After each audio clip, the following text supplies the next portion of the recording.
Bonsoir à tous, mesdames, bonsoir, monsieur, bonsoir. Bienvenue à cette édition de Le Grand Soir qui va nous conduire du côté de Fribourg en Allemagne où a eu lieu aujourd'hui même la levée de corps, la mise en bière des 6 rois Maka assassinés dans la localité ou autour de la localité de Doumé au département du Haut-Yom autour justement de 1910. Les restes de ces rois étaient gardés du côté de l'Allemagne. Une délégation d'ailleurs composée de chercheurs et de chefs traditionnels s'y trouve et a pris part à cette mise en bière, à la célébration écuménique qui a eu lieu. Malheureusement, ces restes qui étaient attendus demain ici à Yaoundé au Cameroun ne seront pas du rendez-vous. On parle d'un report pour des raisons et autres qui sont évoquées au niveau du gouvernement, mais également quelques explications qui sont données par les membres de la délégation qui se trouvent du côté de l'Allemagne. Le retour de ces restes donc est décalé, mais l'histoire qui raconte justement les combats de ces 6 rois reste ignorée jusqu'à présent, même pour les fils de l'Est, les fils de Doumé ou d'Engele Menduka, qui découvrent à travers cette initiative une belle page de l'histoire du Cameroun qui n'est pas du tout enseignée, mais qui porte en tout cas sur comment ces rois ont géré la période ou les offensives coloniales. On va parler de cette histoire sur ce plateau, mais on aura également des nouvelles fraîches du côté de l'Allemagne. On essaiera ensemble de comprendre ce qui s'est passé et comment mettre en œuvre toutes les mécaniques nécessaires pour que ces restes puissent retourner dans leur pays natal, notamment le Cameroun, et quel encadrement mettre en place pour que cela bénéficie de la solennité nécessaire, l'accompagnement traditionnel, l'accompagnement des populations, mais également la réécriture, on l'espère, de l'histoire du Cameroun. 2 invités au rendez-vous de ce grand soir, Sa Majesté Patrick Ondondo, qui est bien connu sur le plateau, mais qui, de façon particulière, dans le cadre de cette opération de rapatriement des restes des rois de l'Est, a un rôle fondamental, point focal, dans le cadre de l'accueil qui était en préparation de ces restes. La Majesté, bonsoir et bienvenue. Bonsoir, monsieur Jean-Jacques Zé, bonsoir aux fidèles téléspectateurs, bonsoir, n'est-ce pas, à mon copanéliste ici présent. Point focal où je crois que vous l'avez dit, c'est par un destin que moi je n'attendais pas. Ça va vous demander comment vous vous êtes retrouvé là.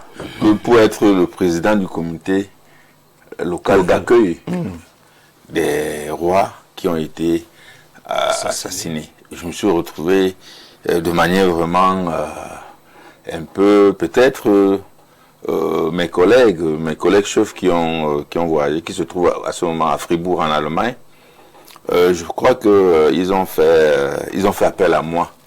Ils ont fait appel à moi au vu de la solennité de l'événement et parce qu'ils avaient confiance en moi et parce qu'ils savent que je parle avec une langue droite et que je saurais, n'est-ce pas, dire la vérité à la communauté nationale et à la communauté internationale et qu'il fallait effectivement, n'est-ce pas, m'associer à cet événement historique. Oui. Cet événement historique auquel moi je ne m'attendais pas. Donc je remercie déjà ceux qui m'ont fait confiance.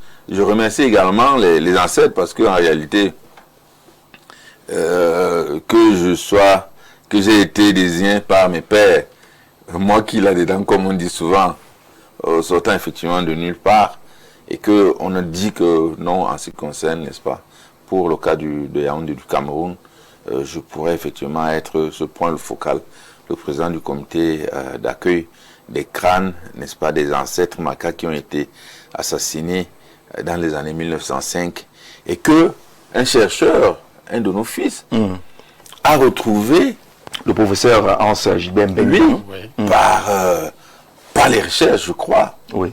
Parce que jusqu'ici, c'était une histoire qui n'était pas connue, n'est-ce pas, de la population, qui n'était pas connue, ni des enfants de l'Est, ni du reste des Camerounais. Absolument. Parce que ça faisait certainement partie, n'est-ce pas, des exactions que les colons allemands ont fait durant toute la colonisation.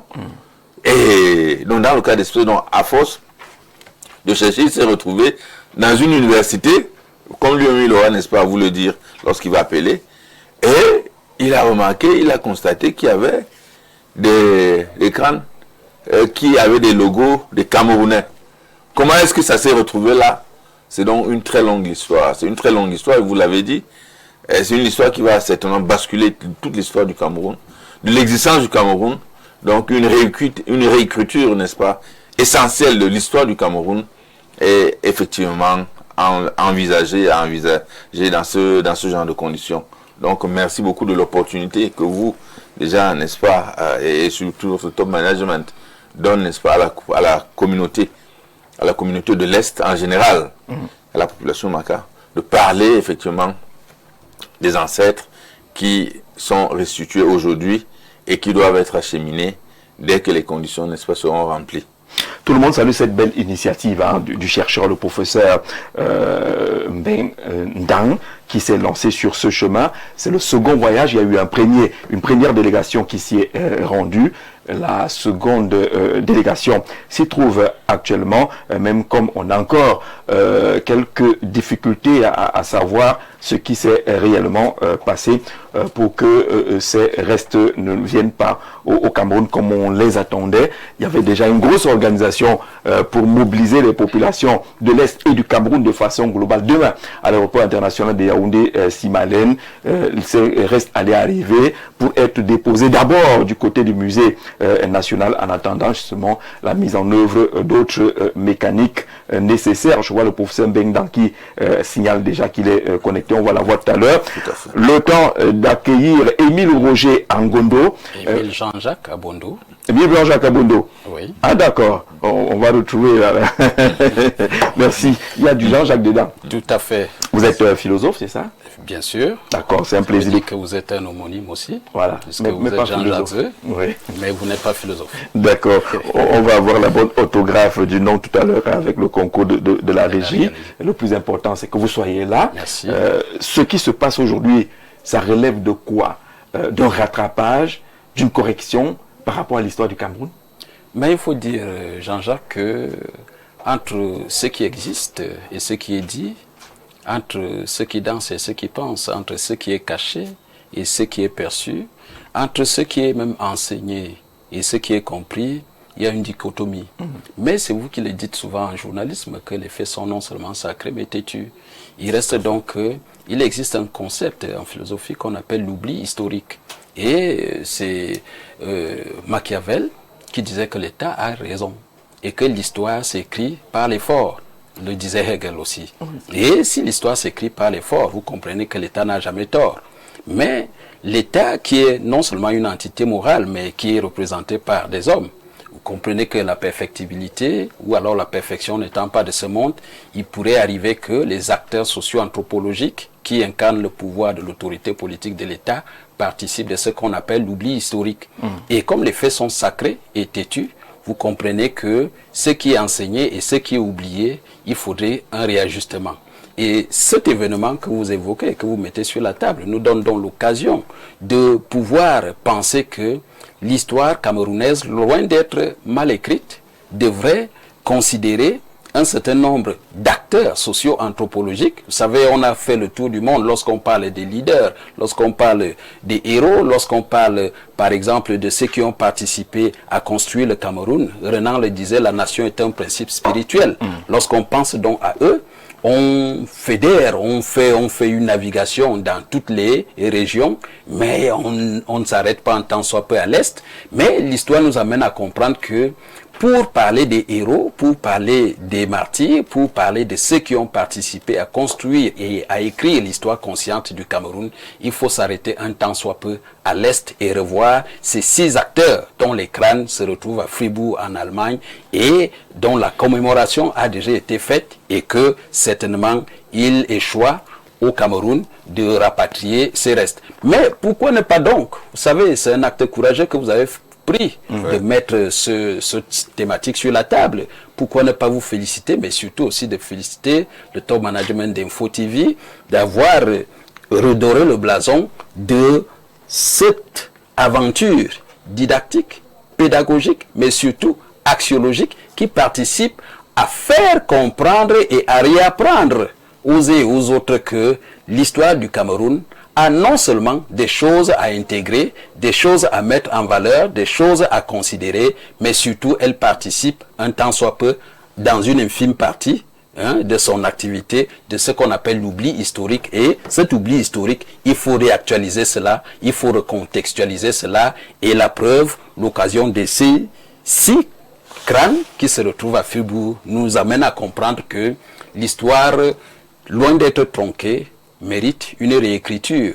Et la société, mais certainement la nation camerounaise, mérite de reprendre conscience. Mais je voudrais donc vous dire bonsoir. Bonsoir à tous vos millions de téléspectateurs et merci de m'accueillir sur votre plateau aujourd'hui. D'accord. D'abord, je vous propose quelques images de la cérémonie de mise en bière de ces 6 rois Maka. C'était du côté de Fribourg. La rédaction va nous proposer quelques-unes de ces photos. Comme on les voit, il s'agit des rois Nkal Manchuga, des rois Oken, des rois Nkwen, Bobele, Bonanga et Olumaku. Leur sacrifice reste ignoré et même dissimulé. Le philosophe parlait tout à l'heure de l'oubli. Pendant plus d'un siècle, ils incarnent la lutte héroïque des milliers de fils de l'Est tombés face aux armes coloniales.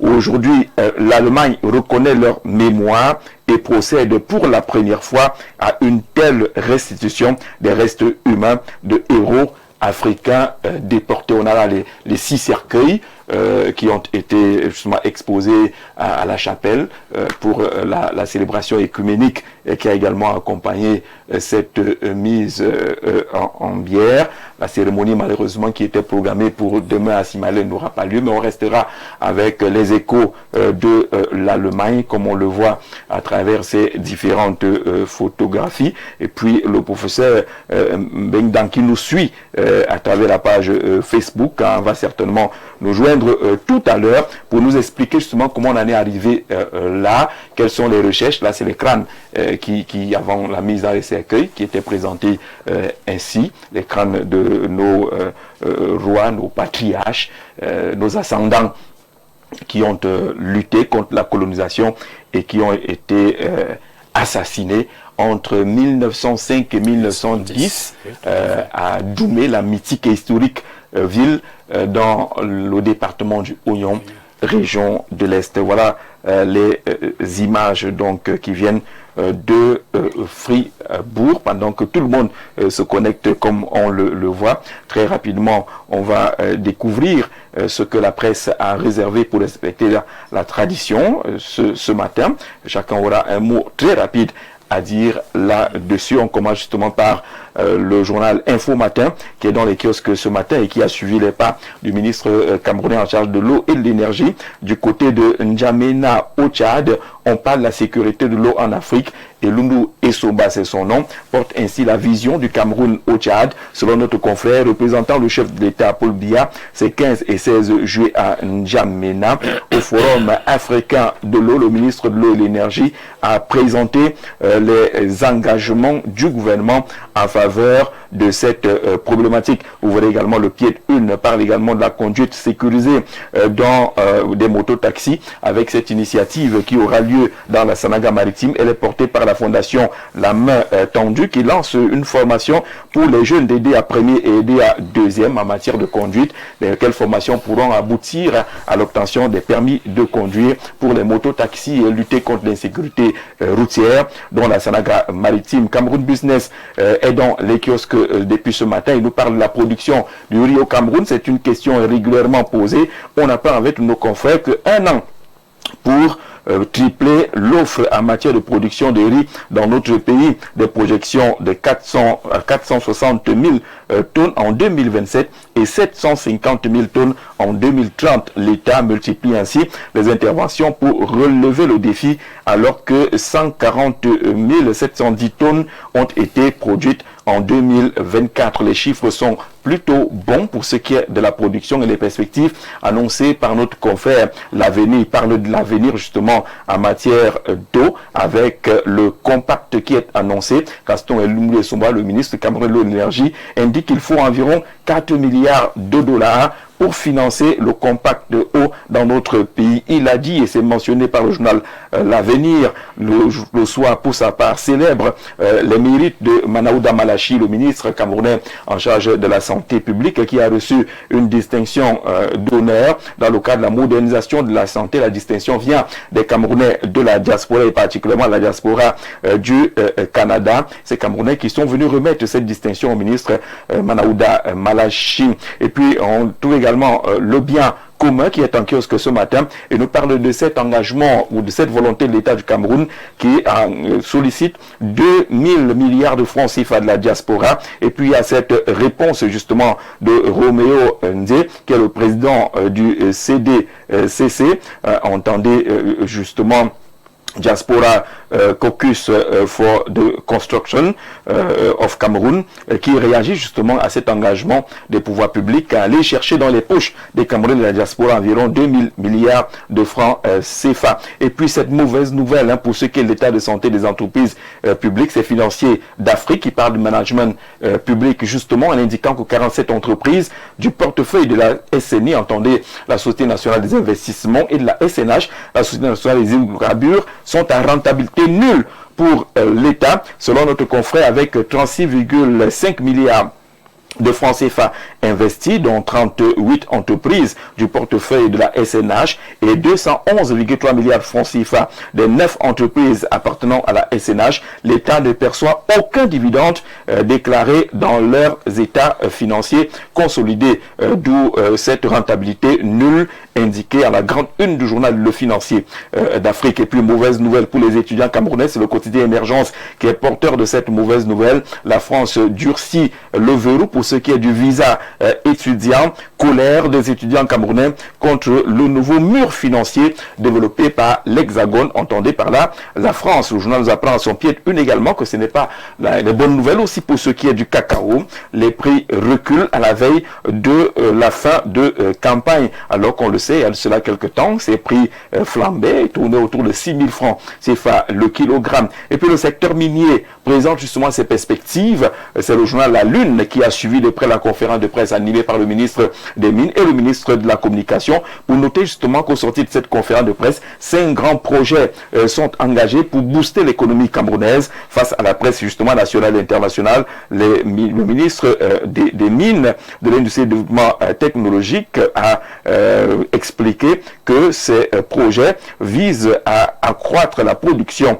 nationale, à développer les infrastructures et générer des milliers d'emplois directs et indirects dans le secteur minier. Et puis Primaire Hebdo reste sur le secteur des routes cette fois-ci, notamment les chantiers qui sont annoncés dans la région du Sud. Pour ces chantiers-là, indique le ministre des Travaux publics, Emmanuel Nganou Dumissi, qui exige justement des emplois pour les jeunes. Il faut bien que ces chantiers puissent générer de l'emploi pour les jeunes. Des chantiers qui n'avancent pas beaucoup, c'est par exemple celui de Ngaoundéré, Tchibati, Yaoundé. L'œil du Sahel a fait cette route avec quelques photographies justement touchantes entre bourbiers géants et bitume à loisir. C'est le parcours de combattants, un véritable labyrinthe que décrit l'œil du Sahel en kiosque. Et puis le journal Le Point nous parle justement de celui qu'on a eu à célébrer ici il y a de cela quelques jours, notamment le maire de la ville de Ayos. On voit le sommet de une de Le Point en or, cette ville qui a été déclarée la plus propre d'Union et Foumou. C'est visible justement, c'est une ville en or. Le maire est au four et au moulin au quotidien, le maire Ndongo Bikoy, pour permettre à la ville d'Ayos de briller comme elle brille aujourd'hui, hier et avant-hier, depuis que cet exécutif municipal est en place. Le Point pour sa part parle de bricole d'État en la grande une et présente deux figures, le ministre Mbaïrobe de l'Agriculture et le ministre Mouna Futsu de la Jeunesse. Le point de convergence des deux ministres, c'est qu'ils assurent également l'intérim au niveau d'autres portefeuilles ministériels. Le ministre de l'Agriculture assure l'intérim du ministre du Tourisme et le ministre de la Jeunesse assure l'intérim du ministre de l'Emploi et de la Formation professionnelle opérationnel, ce n'est pas fondamentalement selon le point pour des bons résultats. D'ailleurs, le journal parle de bricole d'État de ce côté-là. Puis le baccalauréat, les résultats sont dehors, comme on le dit, depuis le 15 juillet. Et notre confrère, l'étudiant qui en parle ce matin, note qu'il y a l'échec, justement, qui est en hausse par rapport à la session dernière. Les chiffres qui viennent de l'office du baccalauréat et qui sont repris par notre confrère indiquent que le taux de réussite cette année est de 45,92%, en baisse par rapport à ceux de l'année dernière qui étaient de 47,45%, consultables justement en ligne, comme le font d'ailleurs les différents candidats et les membres des familles. Repère calme le jeu au regard au lendemain de cet accident enregistré du côté du port autonome de Douala. Il n'en est rien du tout, c'est en tout cas une tempête dans un verre d'eau. L'accident évoqué n'est pas fondamental, n'a pas fait de dégâts, aucune perte en vie humaine suite à cet accident survenu dans la nuit du 11 au 12 juillet 2026 aux environs de 3 heures. Équipe technique et opérationnelle immédiatement mobilisée, circulation des navires rétablie après l'obstruction temporaire du chenal de navigation. Pas d'inquiétude donc, c'était juste une tempête dans un verre d'eau, contrairement à ce qui était annoncé par certains influenceurs sur les réseaux sociaux. Le jour parle de cette situation révélée par Célestin Nguela Simo. C'est un accompagnement bancaire renforcé entre le Cameroun et la République centrafricaine, titre notre confrère qui est en kiosque, et puis le journal à capitaux publics, Cameroun Tribune, nous ramène à l'exploitation minière, exploitant les déclarations des ministres des Mines et de la Communication. Pas de place pour le désordre, indiquent les deux membres du gouvernement qui étaient face à la presse justement, au regard du potentiel de ces secteurs en termes de recettes fiscales et d'emploi, et au vu des projets déjà lancés ou annoncés, des mesures d'assainissement sont en cours d'implémentation. Il n'y a donc pas de place pour le désordre dans le secteur minier. Et puis la Coupe du Monde est saluée par l'info à chaud avec un homme à la grande une, l'Argentin Lionel Messi, sempiternel Messi. Titre le journal de l'homme à Jean Kamgen au regard de la performance justement de celui qui a presque 40 ans et qui brille toujours dans le cadre de cette Coupe du Monde. D'ailleurs, il joue la finale dimanche prochain. Le Messager nous parle du concours et du climat autour des examens de fin d'année, notamment le baccalauréat, observant justement que pour ce qui est des examens officiels 2026, le journal utilise un jeu de mots recalé au babilla, admis à la morgue. Le journal parle là justement des cas de suicide de ces candidats déclarés non reçus et qui n'ont eu d'autre option que de se donner la mort pour n'avoir pas vu leur nom au babilla. Le journal rend hommage au fondateur justement de Le Messager, Pius Ndiawe.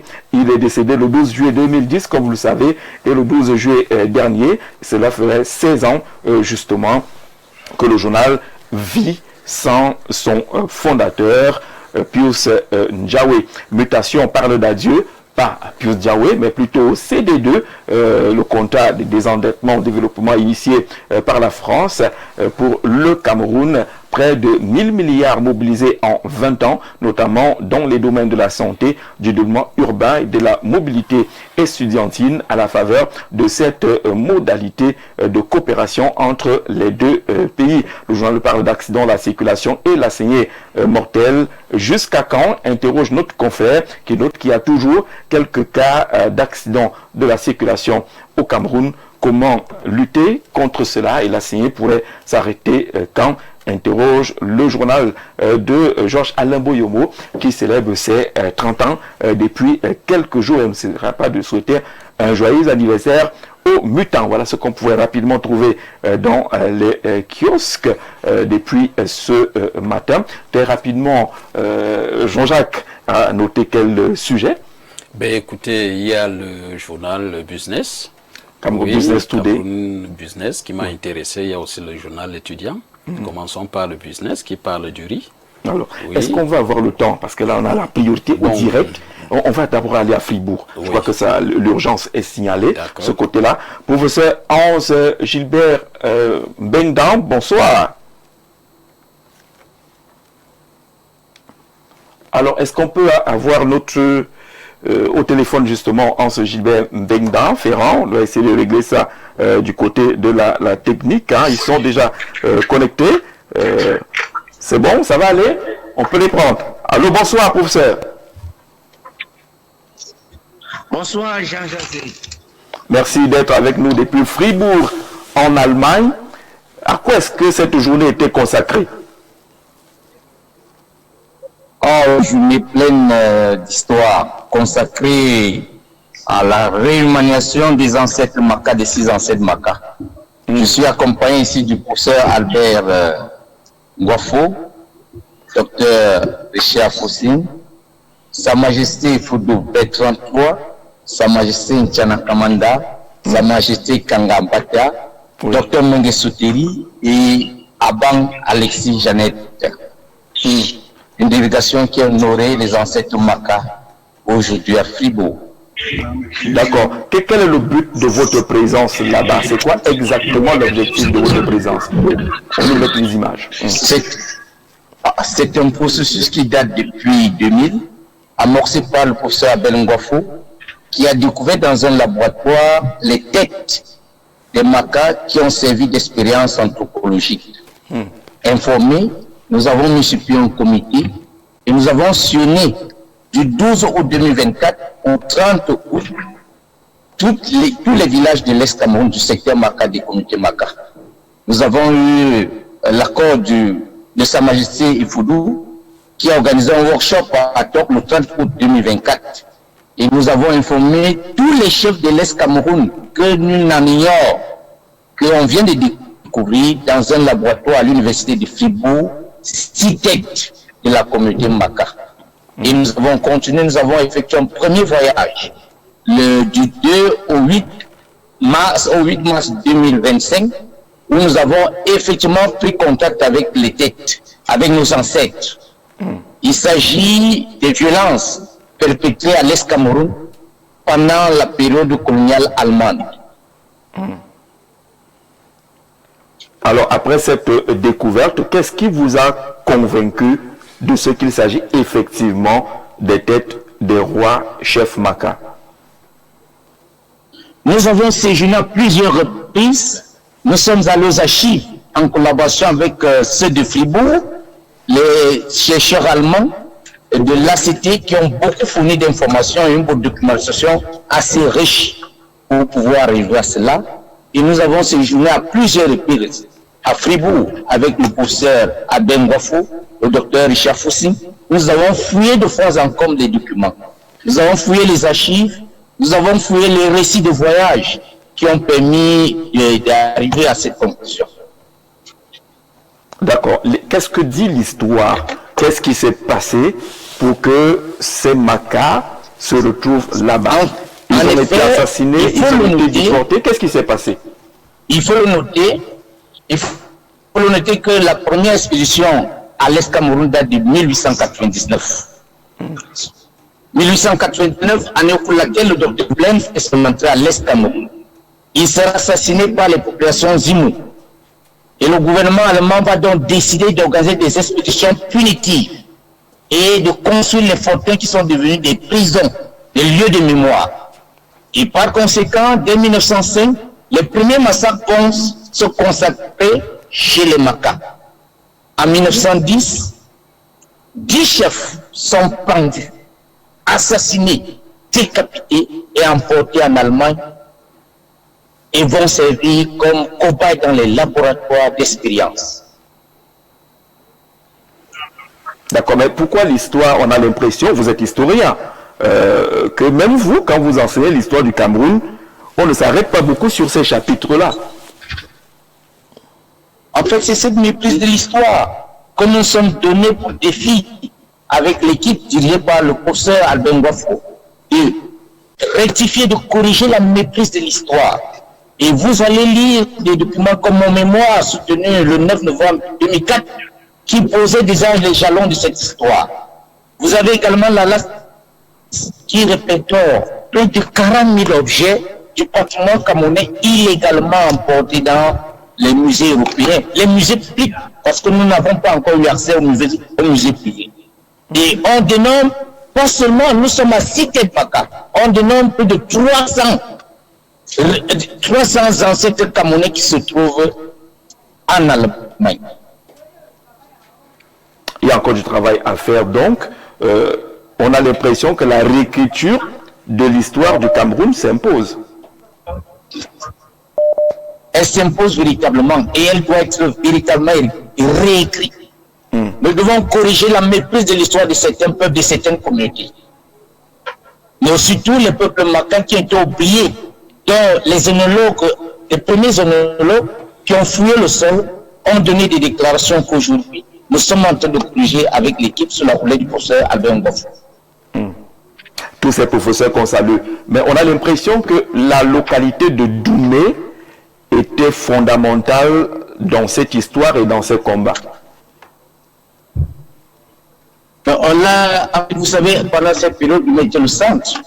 Le centre où le fortin avait été construit dès 1907, terminé en 1911. Et pour amener les populations à avoir peur, vous savez, de la littérature coloniale, la littérature, la mémoire collective présente Doumé, on l'appelle Doumé, attention, alors que c'était Doumé Station. Et Doumé Station, au lieu de Doumé, attention, qui est de la mémoire collective copieusement et maladroitement acquise dans l'imaginaire populaire. Et c'est ce lieu où plus de 10 chefs ont été pendus en 1910. Et vous pouvez donc comprendre que la région de l'Est n'a pas eu des expéditions punitives. Les Allemands se sont arrangés à punir systématiquement, à rayer, à ôter la vie à tous ceux qui voulaient résister à leur occupation, à leur exploitation des ressources naturelles de la région de l'Est. Alors, dans cette démarche-là, est-ce que vous n'avez pas rencontré des réticences du côté de l'Allemagne? La collaboration, la coopération était saine, automatique? Il n'y a pas eu de réticence? Au départ, la collaboration était difficile. Mais à force de fouiller les archives et de leur montrer la véracité de ces gens, par être plus facile que du côté camerounais. Ils ont été plus conciliables, ils nous ont écoutés, ils nous ont fourni des documents, ils ont été à notre disposition de jour comme de nuit pour pouvoir organiser cet événement historique qui a eu lieu ce 16 juillet 2026 à Fribourg. D'accord, vous êtes donc à Fribourg. Qui a représenté tout. Oui. Allez-y, on vous écoute. Un événement où toute la communauté universitaire, tous les chefs, directeurs du président, des vice-directeurs, aux chefs des départements, aux autorités religieuses, politiques, ont véritablement honoré de leur présence. Et même la diaspora, une diaspora qui s'est retrouvée avec plus de 300 Camerounais de tous bords, venus de Berlin, de Fribourg, de France, de Belgique, de Munich, tous les tout à Bomba, tout à Doc étaient à Fribourg. Et nous sommes ensemble. Mais professeur, la déception pour nous au Cameroun, c'est de ne pas voir ces 6 rois regagner la terre natale comme c'était prévu pour ce 17 juillet. Qu'est-ce qui s'est passé?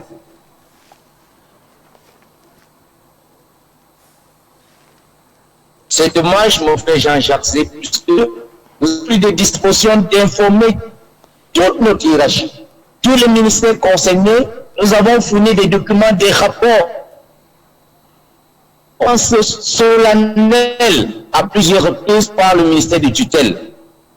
Malheureusement, nous avons été surpris que vendredi dernier, nous avons pas empêché, sous la houlette de Sa Majesté Foudou, nous avons tenu à leur rang des offices traditionnels, uniquement traditionnels, selon les traditions Maka, selon les rites funéraires Maka. Et c'est ce qui a été fait à Fribourg. Nous avons commencé par une veillée qui s'est déroulée de 18h à 22h avec plus de 300 convives, plus de 300 membres de la diaspora qui y étaient présents, ainsi que les autorités universitaires de Fribourg. D'accord, mais lorsqu'on écoute les uns et les autres, et même le communiqué du ministre des Arts et de la Culture, on a l'impression que les concertations ne se sont pas tenues comme elles auraient dû se tenir, que l'événement n'a pas été porté et supporté par l'État du Cameroun, comme cela est indiqué dans ce communiqué, en donnant l'impression que vous avez fait une démarche en solo. Non, la démarche n'a pas été faite en solo. nous n'allons pas tirer sur notre gouvernement. Oui. Nous avons informé, peut-être nous nous sommes mal pris. Et nous restons ouverts à toute suggestion pour que ces 10 rois, ces valeureux rois de la période coloniale, ces résistants chandis, qui ont donné de au jaune pour tenter plus tard. Nous restons disponibles en cas. La partie allemande attend que le gouvernement camerounais réagisse. Et nous sommes entièrement disponibles, l'équipe de Ngofou, Dr Tiogan et moi, nous sommes disponibles à écouter, à discuter, à se concerter, à tout moment et en tout lieu. Alors, le programme prévoit quoi? Vous allez revenir seulement avec des souvenirs. Nos braves rois vont rester encore là-bas. Dommage, ils vont rester. Nous allons revenir, nous allons rendre compte au gouvernement camerounais, au ministère du tutelle, et nous serons à leur disposition pour des échanges à venir. Mais le gouvernement allemand nous a demandé de faire le plus tôt possible. Le cas Maka aurait pu servir d'exemple, parce que c'est un cas documenté. C'est un cas qui a des preuves. C'est un cas justifié, un cas d'un travail acharné depuis 2000. On rappelle que c'est justement l'Allemagne qui a encadré votre déplacement, la prise en charge, votre séjour là-bas, le voyage et autres. Tout est calé du côté allemand. Il faut maintenant attendre la réaction du gouvernement camerounais, c'est ça? Tout à fait. Tout à fait, mais les dispositions ont déjà été prises par le MINAC, oui, qui des institutions plus élevées. Nous attendons juste l'accord des principes, mais la partie allemande est tout à fait prête. Nous allons quitter Fribourg tout à l'heure au regret de laisser nos 6 ancêtres, au regret de les abandonner encore. Mais nous ne sommes plus des objets de collection. Ils ont retrouvé la dignité, ils ont été honorés aujourd'hui. Ils ont reçu les rites 121 ans après. On ne savait pas là où ils se trouvaient aujourd'hui. On sait où ils sont. Et ils reposent en attendant que leur pays leur fasse revenir. Alors, autre point, peut-être qu'on va revenir à vous tout à l'heure, mais on a également entendu, on lit beaucoup sur les réseaux sociaux, quelques critiques aussi venant des familles de ces rois qui disent n'avoir pas été directement associés à la démarche. On vous fait ces reproches-là? Nous avons, M. Jean-Jacques Zé, je répète clairement, depuis le 12 août 2024, le professeur Ngwafo, le docteur Richard Jogan, le docteur Ligengambe, le docteur Brice, et modestement moi, nous avons sonné village par village, chefferie par chefferie, sous-préfecture par sous-préfecture. Nous avons été reçus par certains, nous avons été refoulés par d'autres. Même dans la Bible, il est clairement écrit, lorsqu'on vous refuse quelque part, vous tapez les pieds et vous partez. Nous avons continué. Et depuis près d'un mois, la carte des expéditions punitives et de punitives de l'Est Cameroun, où sont clairement définies les communautés, les villages et les différentes dates où ces rapes se sont déroulés. Nous avons vu cette carte-là tout à l'heure. Nous avons vu cette carte-là. Oui. Nous avons vu cette carte où se sont déroulées ces exactions, cette violence, cette barbarie contre les communautés de l'Est et notamment les chefs. La rédaction va nous proposer encore cette carte-là. On vous a écouté tout à l'heure, professeur Mbengtan, dire également qu'il n'y a pas que ces rois Maka qui sont là-bas, qui ont été déportés. Il y a encore beaucoup d'autres Camerounais, d'autres communautés qui ont subi cela, c'est ça? Tout à fait. Vous avez par exemple, à la collection naturelle, vous avez plus de 300 ossements camerounais, 3000 même.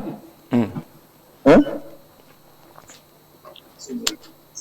Vous avez à la collection naturelle de Belin, des collections anthropologiques de Belin, des ossements des Camerounais qui sont morts lors du chemin de fer.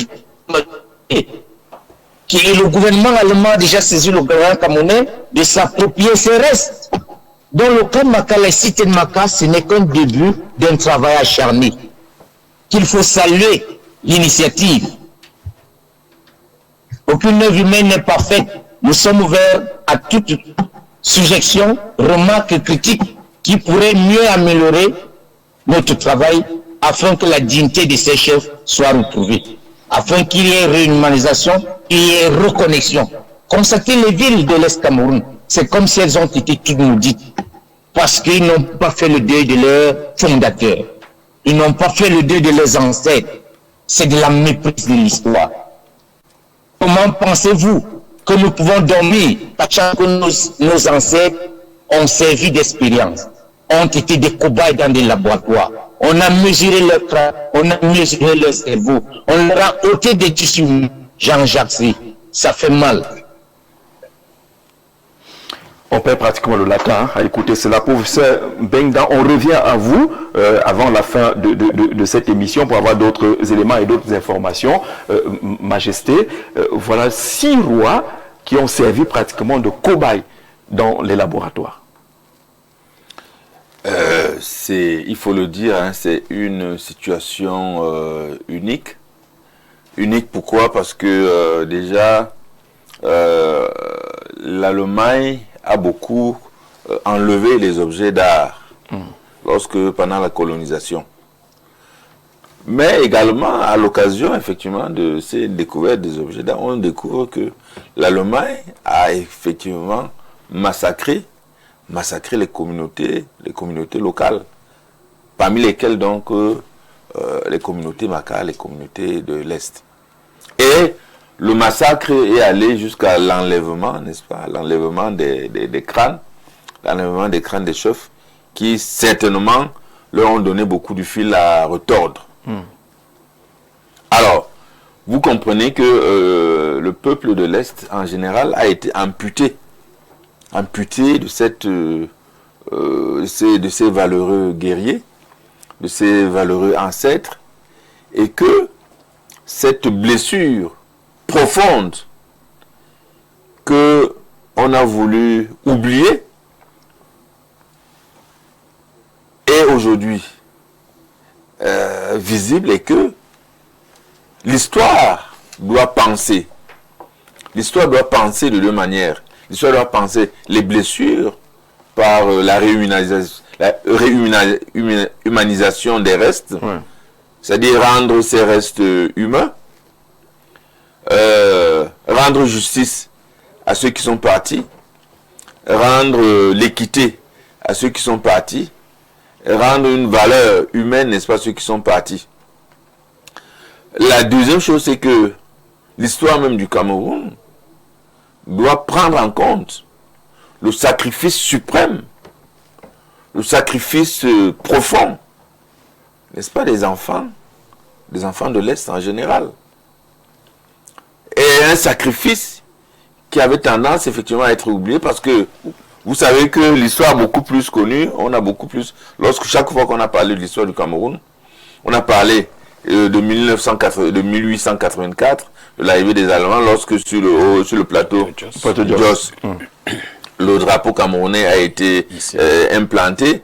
2 jours plus tard, donc le 14 juillet 1884, la guerre a commencé dans l'Interland. Et que on sait que dans l'histoire de la guerre qui a commencé d'abord dans la côte, c'est beaucoup plus les chefs du sud-ouest, les chefs Douala, qui ont été massacrés, qui ont été tués, et que la colonisation allemande a continué donc petit à petit jusqu'en 1884, 1894, 1901, où les Allemands ont pu arriver au nord Cameroun, parce que il faut voir que toutes les chefferies, les grandes chefferies ont connu la mort que les Allemands ont sémée, hein, que ce soit à Rebouba, que ce soit à Bagno, que ce soit le sultanat de Goulfé à l'extrême nord, que ce soit le Lamida de Maroua, que ce soit le Lamida de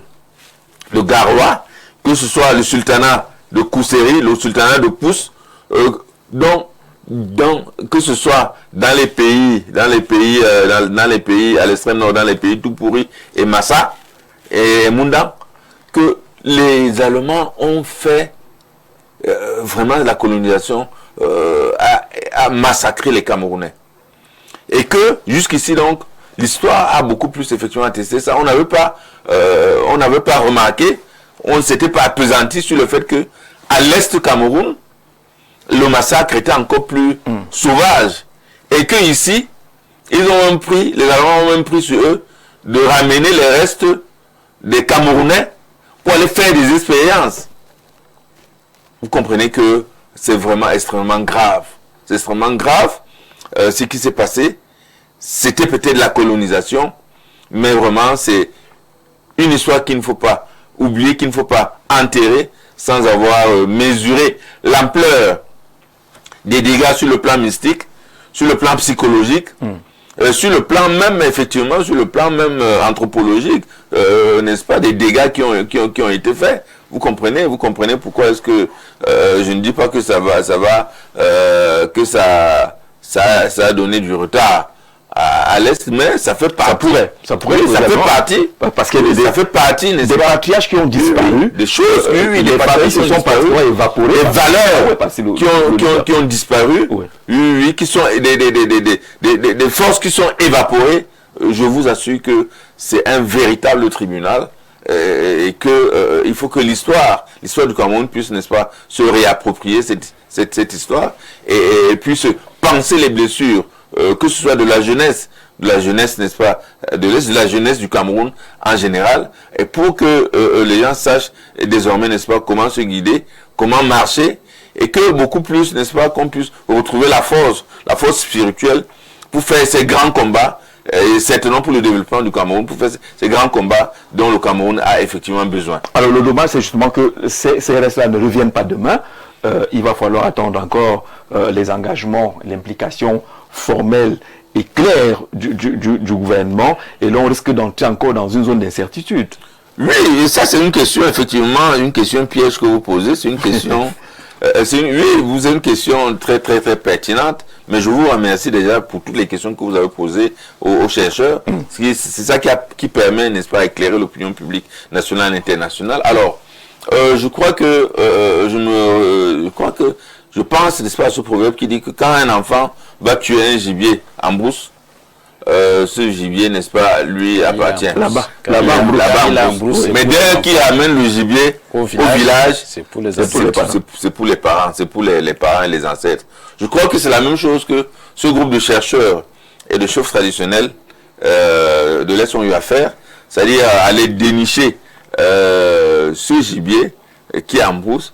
Maintenant, lorsqu'on ramène ce gibier sur la table ici au Cameroun, les autorités donc du Cameroun, effectivement, doivent prendre leur part, n'est-ce pas, pour travailler dans le sens de rapatrier, dans le sens de redonner, n'est-ce pas, la dignité, l'honneur, n'est-ce pas, à ces restes, à ces crânes. Et j'espère que le gouvernement va le faire, effectivement, dans les délais qui font en sorte que la population de l'Est en général, les peuples Maka, sont en train d'attendre effectivement que ces restes puissent rentrer. Je crois que tout le monde est mobilisé pour ça, vous le savez. Tout le monde est mobilisé pour ça. Et je crois que le gouvernement aura eu certainement une oreille attentive et remplira les conditions nécessaires pour que ces restes rentrent ici au pays et qu'on puisse organiser sur le plan local des rites, continuer les rites funéraires qui ont déjà été organisés, et continuer ça ici sur le plan local, voir dans quelle mesure, qu'est-ce qu'il y a lieu de faire.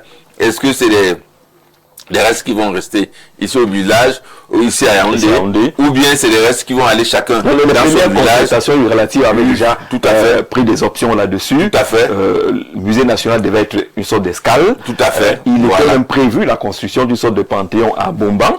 À partir d'Abomban, ces restes allaient regagner leurs différentes familles, mais au moins la base devait être un mausolée d'Abomban. Voilà, une sorte de mausolée devait être érigé du côté d'Abomban. Il y a un comité interministériel, c'est ce que le communiqué du ministre Bidong Pat indique, pour le retour de tout ce qui est bien et autres, y compris les restes humains qui est mis sur pied. Et ce comité interministériel-là qui a appelé à ce que les choses se passent dans les normes.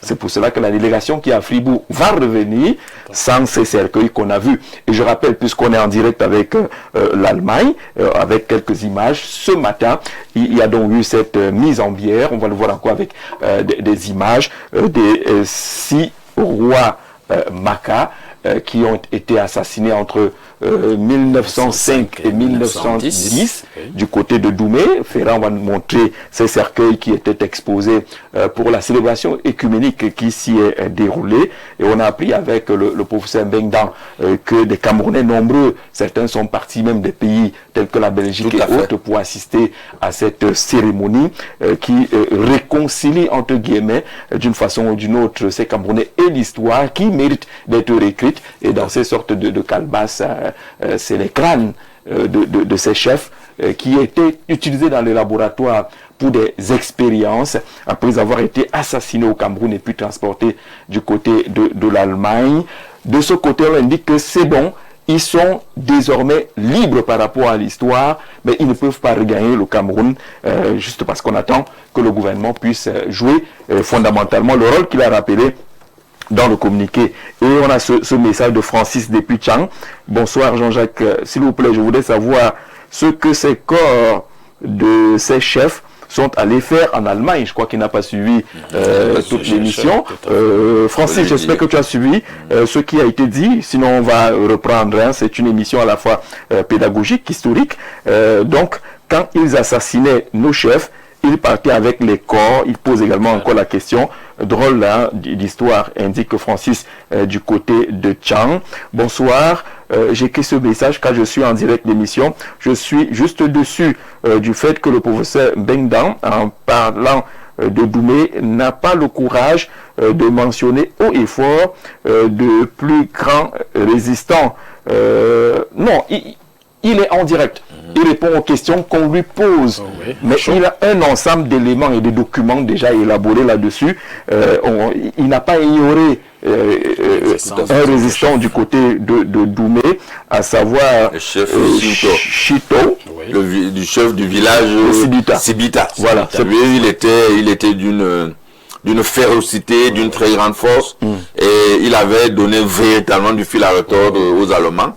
Et il était aussi le protecteur non seulement de l'ensemble de son village, mais des villages environnants. Donc le chef Chito, il a traumatisé les Allemands. Donc quand les Allemands ont pu c'était un véritable bouclier. Oui, tout à fait. On coupait effectivement. D'accord, le chef Chito n'est pas ignoré. D'ailleurs, vous avez suivi que son rôle est bien connu dans le cadre de la résistance. Il était chef du côté de Sibita, figure de proue de la résistance des peuples de l'Est et dont le crâne se trouve en Allemagne. Merci à Loulé Serge de contribuer. Ce qui est important, c'est votre contribution qui peut permettre au Cameroun de mieux se déployer et aux chercheurs peut-être de réorienter leurs différentes recherches pour reconstituer cette mémoire très importante de notre histoire. On va prendre 2 ou 3 appels au téléphone. Vous avez suivi le professeur Bengdan. La méthodologie, les démarches qui ont été faites, et nous sommes à ce niveau où il faut que le gouvernement se mette en place. Mais au moins, ces combattants, ces chefs ont été repérés. Ben, écoutez, Jean-Jacques, il faut d'ores et déjà saluer l'impact, mais surtout la qualité des chercheurs, de nos universitaires. Le plus souvent, on se demande à quoi sert le chercheur. Qu'est-ce qu'il cherche? Vous voyez.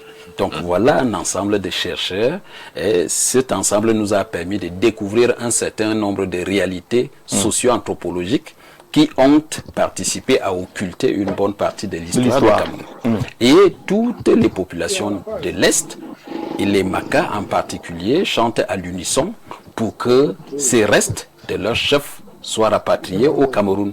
Mais vous comprenez... On a beaucoup aimé tout à l'heure le propos du professeur Bengdan qui dit que l'œuvre humaine n'est pas parfaite. Oui. Ils ont certainement eu des manquements dans la démarche. Je voudrais justement embrayer sur ce couloir pour alors je vais te dire, c'est vous patienter, je vous vois en direct, le temps que... je voudrais parler de ces méthodes. Vous savez, en diplomatie, on peut saluer cette collaboration, cette coopération entre les chefs et les chercheurs du Cameroun, mais aussi l'université de Fribourg en Allemagne, où a été découvert ces restes de ces chefs. Mais il faut d'ores et déjà se rendre compte que la diplomatie a d'autres réalités. C'est-à-dire que la diplomatie s'opère aussi, elle est bilatérale parce qu'elle se déroule d'État à État. Oui. Et il peut arriver que la diplomatie, de façon du côté de l'Allemagne, évolue avec une célérité avérée pendant que, du fait de la non-maîtrise des rouages de la diplomatie, les autorités camerounaises n'aient pas été informées à temps, ou alors que les chercheurs qui maîtrisent la recherche n'auraient pas dû maîtriser les rouages de la diplomatie. D'où ce petit couac qui retarde le repartiment. Vous gardez la main. Oui. On prend le président Dieudonné Tédissé. Bonsoir. Bonsoir Jean Jarzé, bonsoir mon aîné Émile Abondo, bonsoir à tout le panel. Bonsoir Dieudonné. Cette question assez particulière ce soir. Allons-y sur cette question justement du rapatriement des restes des rois Maka découverts dans les universités du côté de l'Allemagne. Bon, je voudrais déjà saluer cette grande initiative des chefs traditionnels et des chercheurs et leur indiquer que cette démarche est une démarche que nous épousons grandement parce que cela intègre le retour, l'amour entre les nouvelles générations et les générations passées. Oui. Voyez-vous, déjà, je voudrais indiquer à la suite de mon aîné Émile Abondo qu'il y a comme une certaine frilosité des autorités camerounaises à voir revenir les restes de nos chefs traditionnels. Motif pris de ce que il y a beaucoup qui sont partis en exil du temps que vous connaissez, mais ils ont peur d'enchaîner une clique de revendications importante, parce que je profite pour vous dire que vous avez également le chef Bangou, Sa Majesté Kemajou Paul Bernard, qui est mort à Conakry en 1985. Vous avez beaucoup d'autres chefs traditionnels, vous avez le chef Nanga Eboko, qui est enterré à Bakla, vous avez Aïdjo, qui est enterré au Sénégal, et nous pensons que cette initiative doit sortir du carcan d'une seule communauté pour poser une question de l'unité nationale autour de nos héros. Pourquoi je le dis? Parce qu'un pays sérieux ne peut pas construire son unité future si on n'a pas créé un cimetière des héros nationaux à l'effet qu'il y ait une réconciliation entre notre passé et notre futur. Vous savez, Jean-Jacques, j'aime le dire à qui veut l'entendre, le cimetière des morts est dans le cœur des vivants. Et félicitations aux communautés Maka qui ont fait cette première démarche, et nous estimons que les autorités camerounaises, au lieu de rester dans les analyses politiques, dans le calcul politique, doivent plutôt soutenir une telle initiative parce que, voyez-vous, il vous souvient que le prédécesseur du président Biya est au Sénégal. Il a toujours dit que c'était une question familiale, c'était une question privée. Et donc, du coup, ce retour des restes de nos chefs traditionnels Maka, que je profite d'ailleurs pour saluer les Mendoum, les Kozime, et toute la grande tribu Pompon, Pounambembe, Bimo, qui nous écoutent, pour que ces gens soient dignement retournés au Cameroun, il faut qu'on comprenne que le chef ne peut pas mourir dehors, le chef doit mourir dans la maison.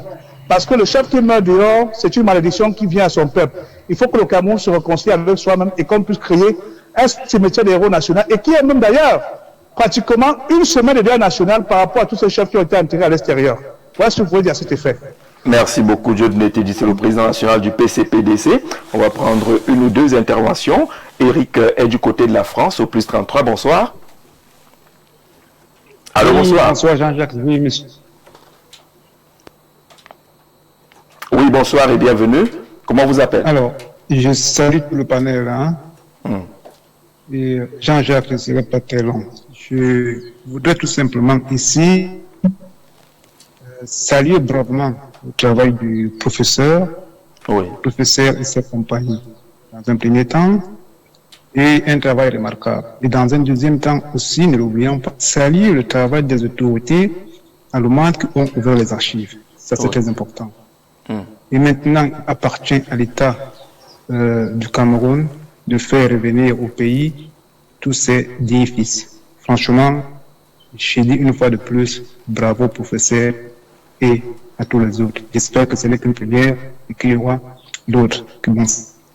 Excellente soirée, Jean-Jacques. Monsieur Basson, merci. Merci beaucoup, Éric Basson, depuis la France. Thomas Masson, bonsoir. Allô? Oui, bonsoir. Bonsoir, mon très cher frère et ami Jean-Jacques. Bienvenue. À l'illustre panel, particulièrement Majesté Ndondo. Jean-Jacques, concernant ce fait historique de grande envergure, dans des actes de tragédie, ces actes ont-ils eu une portée historique de la part des Allemands en termes d'excuses pour apaiser la conscience collective sur les atrocités dont vous faites état sur le plateau en période de d'abord indépendance, pardon. Alors, à quand la réhabilitation des héros pour une réconciliation entre les deux nations afin d'aboutir à une reconnaissance dans un cadre de répartition des préjudices subis par les victimes qui défendaient leurs terres ancestrales? Bonne émission. Merci beaucoup d'interroger justement. Est-ce qu'il y a des excuses venues de l'Allemagne, ainsi de suite. Allô, bonsoir. Bonsoir, l'amiral. Oui, monsieur. Je donne ma boîte. Du courage. Du courage, Jean-Jacques. Les Camerounais retiendront que il y a eu un certain Jean-Jacques V. Merci beaucoup. Merci à vous. Jean-Jacques V. Je salue le chef, Sa Majesté Ondanda. Merci.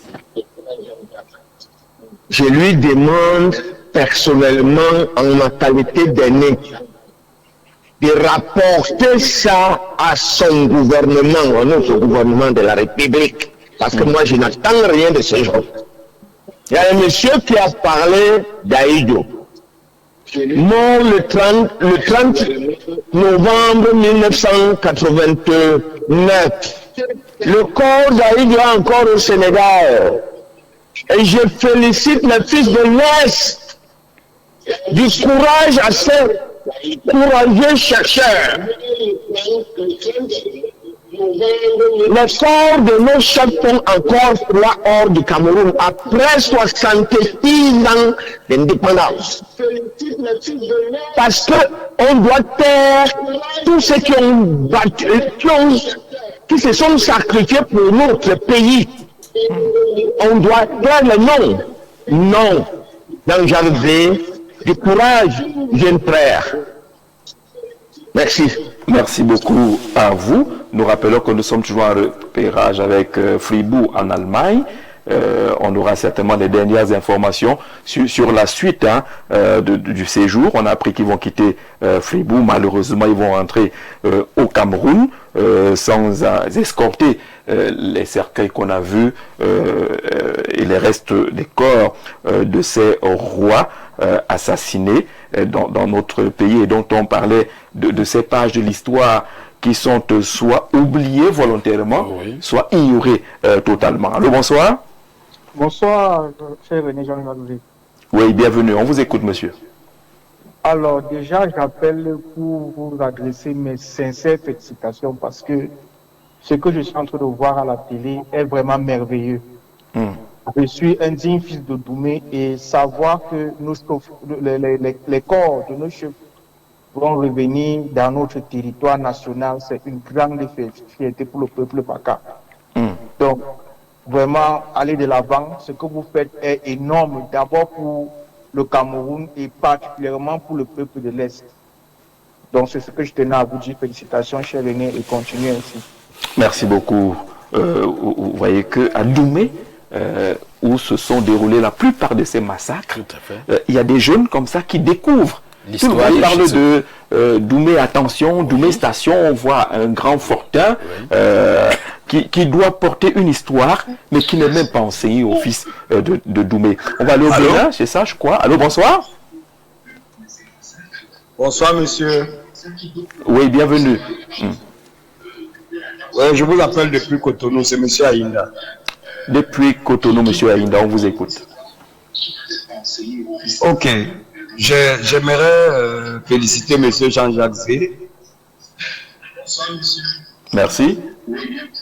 Et je voudrais dire que l'histoire du Cameroun nous a été longtemps menti et longtemps cachée parce que cette histoire des chefs, c'est aujourd'hui que nous apprenons qu'on a pris des chefs au Cameroun lors des combats de colonisation et ramener les têtes de chefs en Allemagne. Est-ce que vous savez qu'au Bénin, ici, il y a 2 ans, je crois, le président Talon avec le gouvernement, ils sont allés récupérer les objets d'art que les Français avaient volés lors de ces batailles coloniales et ils ont ramené ça officiellement. Ça a fait l'objet d'une grande fête nationale ici. Tout à fait. Oui.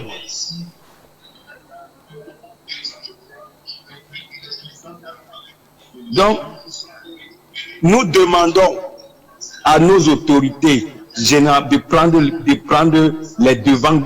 C'est même la honte qu'on dise que les chercheurs sont en train de se battre pour que l'école en revienne, alors que les autorités camerounaises devaient prendre les devants automatiquement. Ça devait être un réflexe national pour que c'est même une honte qu'on dise que nos chefs, leurs restes sont à l'étranger. Le président Aïdjo, la honte de ça, nous sommes ici en Afrique de l'Ouest, tout le temps les gens se moquent de nous, mais comment vous ne pouvez pas rapatrier le corps de votre ancien président? Qu'est-ce qui se passe dans votre pays?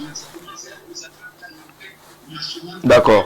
Monsieur Aïnda, c'est compris. Sincèrement, vraiment, félicitations et qu'on continue comme ça, que notre peuple a besoin de réconciliation. Nous avons besoin de voir un Cameroun uni. Ce n'est pas une histoire de Chef Maka, c'est une histoire du Cameroun, de la nation tout entière.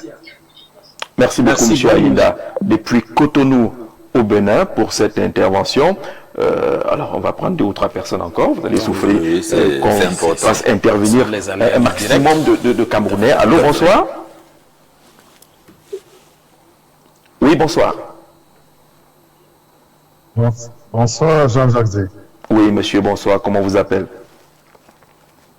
Oui, moi, c'est Patrick depuis Batouri. D'accord, Patrick, on t'écoute. Vraiment, voilà donc l'histoire du Cameroun que je suis en train de venir découvrir en pleine télé. Jean-Jacques Zé, si tu n'étais pas là, je ne devais pas savoir que nous avons beaucoup d'histoires, de très grandes histoires comme ça ici. Voilà donc ce qu'on doit nous apprendre dans nos écoles. Vraiment, je vous apprécie. Merci pour l'information. Je vais partager ça avec mes petits-fils. D'accord, merci Patrick de suivre cette émission et de partager ces pages importantes de l'histoire de notre pays, des combats menés par des communautés. Et on le disait, on est d'accord avec le professeur donc il ne s'agit pas que de la communauté Maka et des chefs Maka. Ils ont fait beaucoup d'autres découvertes. Bonsoir Jean-Jacques Zé, bonsoir. Vraiment, ce que le colon nous a fait pendant l'esclavage ressemble à ce que les hôpitaux du Cameroun font de nos femmes lorsqu'elles n'y rentrent. Je ne sais pas trop quel est le rapport. Restons dans l'histoire de notre pays. Allô, bonsoir. Allô, bonsoir Jean-Jacques. Oui, monsieur. Je suis Simplice Marc. Simplice, on t'écoute. Oui, merci vraiment, grand frère Jean-Jacques. Je remercie aussi le professeur Hans, qui est mon professeur à l'université de Berthois pour cette initiative. Parce qu'il fait partie de la délégation. Vraiment, je suis avec beaucoup d'intérêt cette émission interactive. C'est triste de savoir que dans cette délégation, il n'y a pas, je ne sais pas, il n'y a pas cet engouement national et gouvernemental qui doit faire à ce que nous soyons, que ce soit un événement national, de faire revenir les restes de nos rois et de nos héros. Vraiment, bravo à vous et merci pour tout ce que vous faites. Je suis un digne fils Maka de Messamena et d'Abomba. Je vous remercie. Merci beaucoup, frère. On prend quelques d'autres téléphones. Allô, bonsoir. Alors, il est parti. On va voir si on pourra prendre d'autres personnes. Bonsoir, Jean-Jacques Zé. Je reviens sur Chitou de Sibita. Pourquoi les chercheurs parlent seulement des chefs Maka alors que Chitou était la plus forte figure de la résistance contre les Allemands? Merci beaucoup, Madame Bédé de Sibita, du côté de Doumé. Il faut compléter ces pages de l'histoire. Les chercheurs ont eu accès à des archives. Peut-être qu'ils n'ont pas eu accès à toutes les archives nécessaires. Il faut que ceux qui détiennent également les pages de l'histoire, qui sont peut-être comme vous, Madame Bédé, du côté de Sibita, il faut contribuer. Dès que les chercheurs seront de retour, ça pourra permettre justement qu'ils complètent leurs recherches. N'accusons pas ils ont accès à des documents. Voilà. D'accord. Allô, bonsoir. Allô? Oui, bonsoir. Je disais. Je vous salue sur le plateau. Je salue Sa Majesté. Je suis de Djomboï, c'est reconnaissant. D'accord. Merci. Voyez-vous donc, c'est notre histoire. Allô? Oui, on vous écoute. Oui, c'est notre histoire qu'on découvre. Sa Majesté et ses amis du RDPC nous manquent qu'on peut se développer pendant que nos aïeux sont enfermés quelque part. Vous voyez donc que ça, c'est des préalables pour qu'on puisse un jour amorcer un développement. Il faut résoudre ces problèmes-là. Il faut qu'on arrête de faire le saupoudrage, essayer je ne sais pas, franchement. J'ai même honte quand je découvre ça à l'antenne. Je ne savais pas. Pourtant, je suis de paix, mais du pognon. On arrête. D'accord, merci beaucoup d'être passé par ici. Je profite pour partager le communiqué du gouvernement sur cette question. Le ministre des Arts et de la Culture, président du comité interministériel chargé du rapatriement des biens culturels camerounais illicitement exportés à l'étranger. Alors on va arrêter un peu les appels pour que je lise le communiqué intégralement. Il rappelle aux intervenants et représentants des communautés impliquées, oulala, c'est beaucoup d'appels, impliqués dans les activités du programme de rapatriement des biens culturels, y compris les restes humains issus des contextes historiques et mémoriels particuliers que le comité interministériel suscité travaille dans le strict respect de la réglementation en vigueur, en synergie avec toutes les parties, c'est compliqué, prenantes dans le cadre de la coopération entre les États en vue de garantir des restitutions programmées, échelonnées, dignes, respectueuses, consolidant toujours davantage la reconstitution historique et mémorielle des communautés et l'histoire, en tout cas, du Cameroun. Certains projets, voire certaines cérémonies de remise des vestiges sont programmés hors des frontières de notre pays. Le ministre des Arts et de la Culture, puisque c'est lui qui signe le communiqué, précise que ces projets et d'autres autant importants sont en phase de mise au point de toutes les exigences administratives et techniques inhérentes à la réalisation des programmes autant complexes.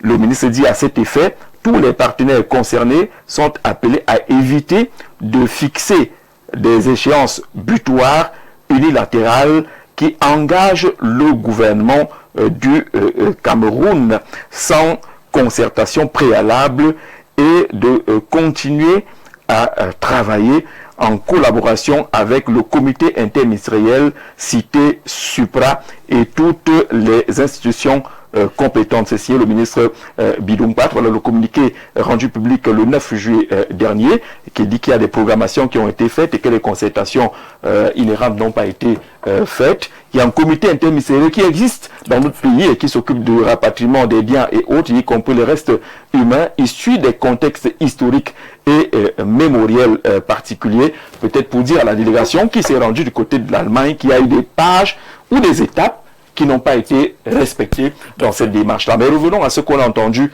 des Camerounais tout à l'heure. Première observation, tous les Camerounais veulent être attachés et connaître leur histoire. Ben écoutez, les interventions en disent long. Vous savez, non seulement les Camerounais découvrent leur histoire, mais ils se rendent compte que beaucoup, ils ne savaient pas, ils ne connaissaient pas leur histoire. On a envie de se demander à qui la faute.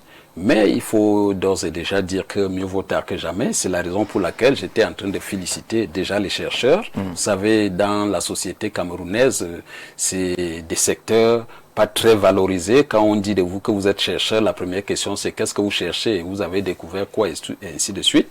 Donc les Camerounais comprennent la portée socio-anthropologique l'efficience d'un chercheur pour la société, pour l'avancement et la reconnaissance de l'histoire. Ne dit-on pas souvent qu'un peuple sans histoire, c'est un peuple sans âme? Absolument. Et je voudrais davantage aussi féliciter les chefs traditionnels de l'Est en synergie avec les Allemands.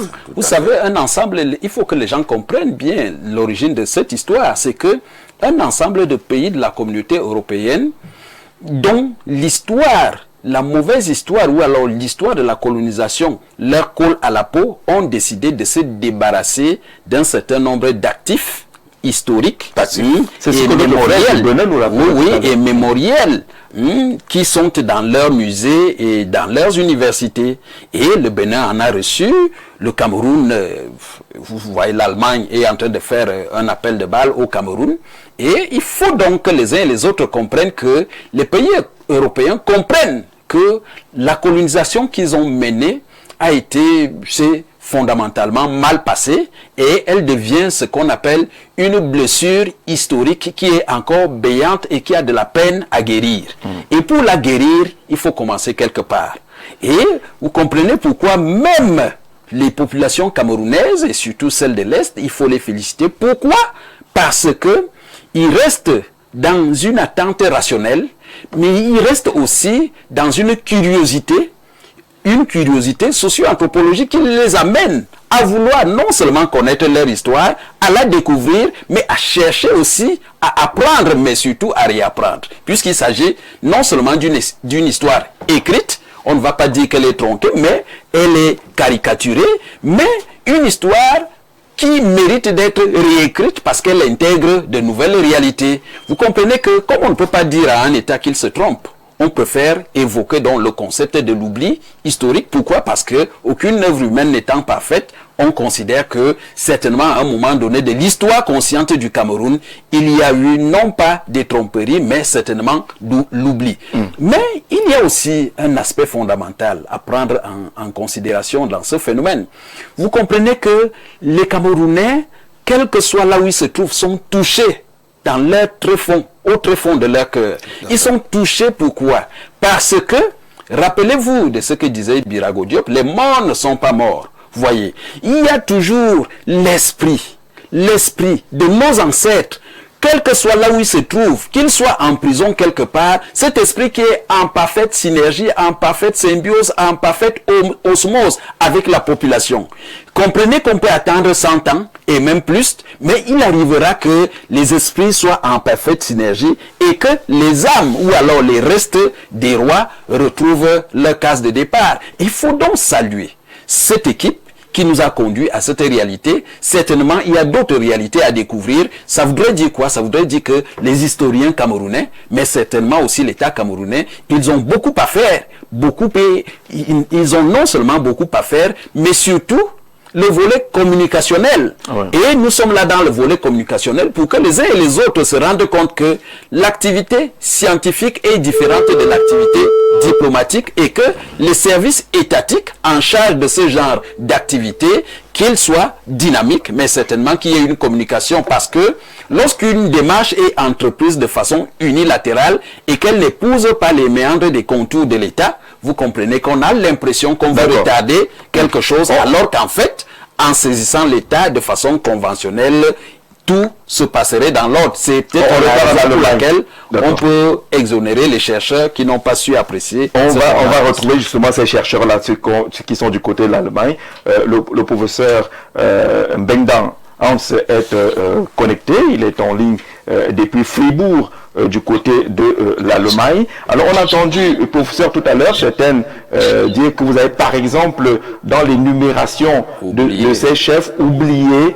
le chef Tito, c'est ça? Oui, de Sibita. Chef de Sibita, il a parlé de lui. Qui était également une figure emblématique dans la résistance. Est-ce que son nom n'apparaît pas? Son nom apparaît en deuxième position après Nkalmanchuga. Après Nkalmanchuga, d'accord. Son nom apparaît bel et bien en deuxième position après Nkalmanchuga. Alors, lorsque vous faisiez ces recherches, vous aviez déjà une liste au départ ou c'est relativement aux archives et ce que vous avez découvert à Fribourg qui ont permis de constituer cette liste? il existe des légendes, des traditions et des archives.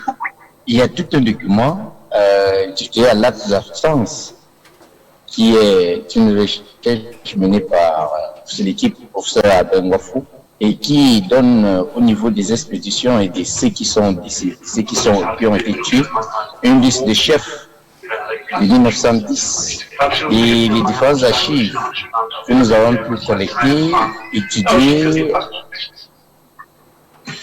font état de tout cela. D'accord. Est-ce qu'on a identifié les différents villages auxquels appartiennent ces chefs? Parce qu'on a appris qu'il y aurait peut-être même des familles qui sont totalement effacées, qui ont disparu, qui n'ont plus aucun lien avec ces anciens rois. Monsieur Jean, je dis, lorsque vous perdez un parent, c'est vous qui cherchez à faire le deuil. Lorsque vous perdez un parent, c'est vous qui cherchez à faire le deuil. Nous avons le premier pas. Nous sommes descendus village à village, chefferie par chefferie, pour discuter, identifier les différents familles. Certains ont pris ça comme de la blague. Oui.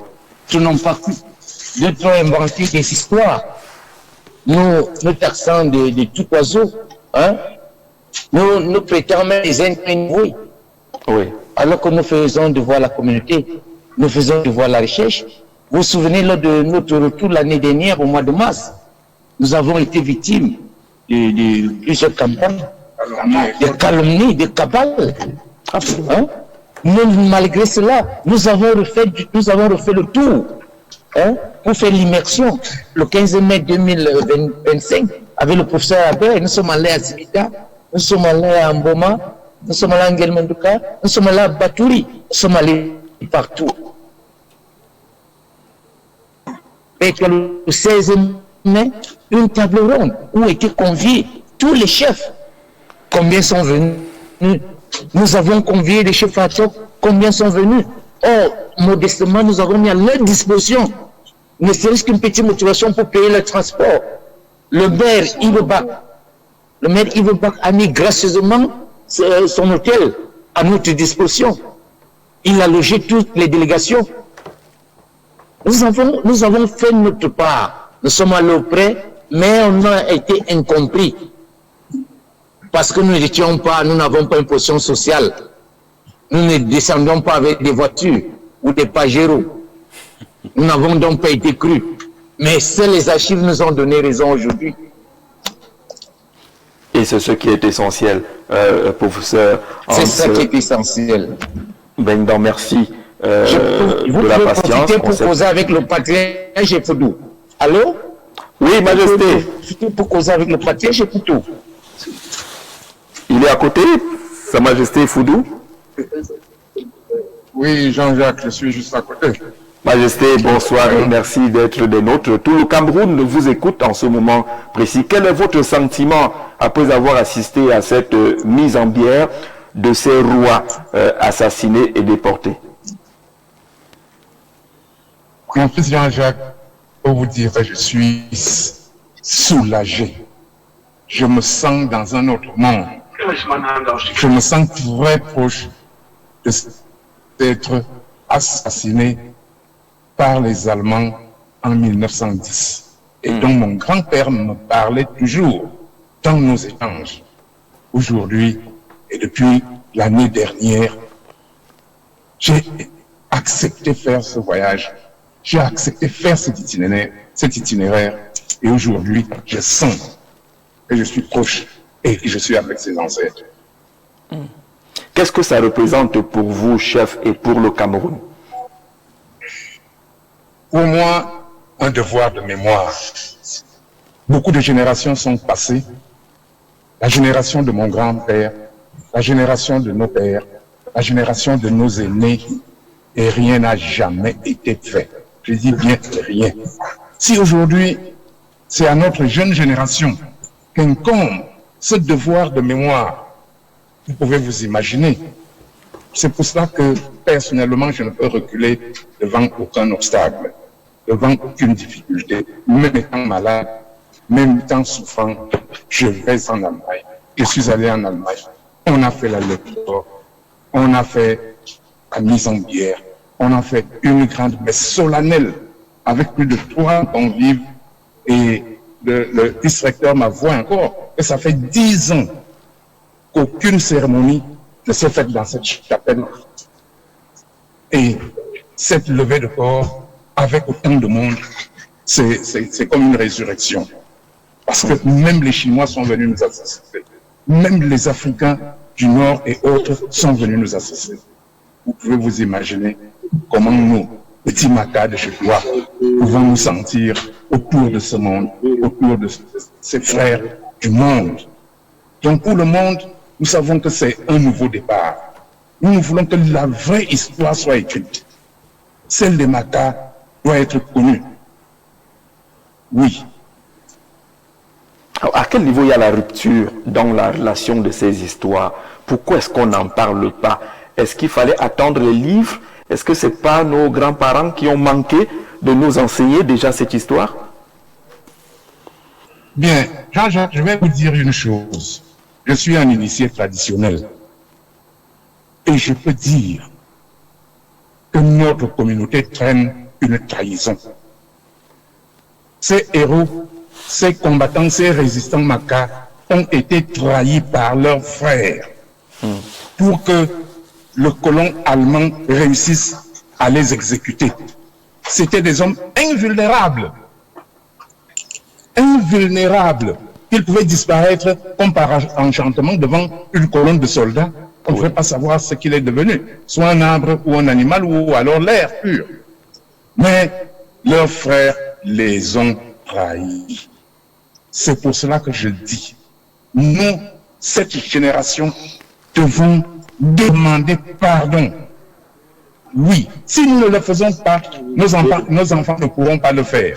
Parce que nous avons encore un lien physique avec nos grands-parents qui nous ont dit aux uns et aux autres ce qui s'est passé lorsque ces Allemands arrivaient en Afrique.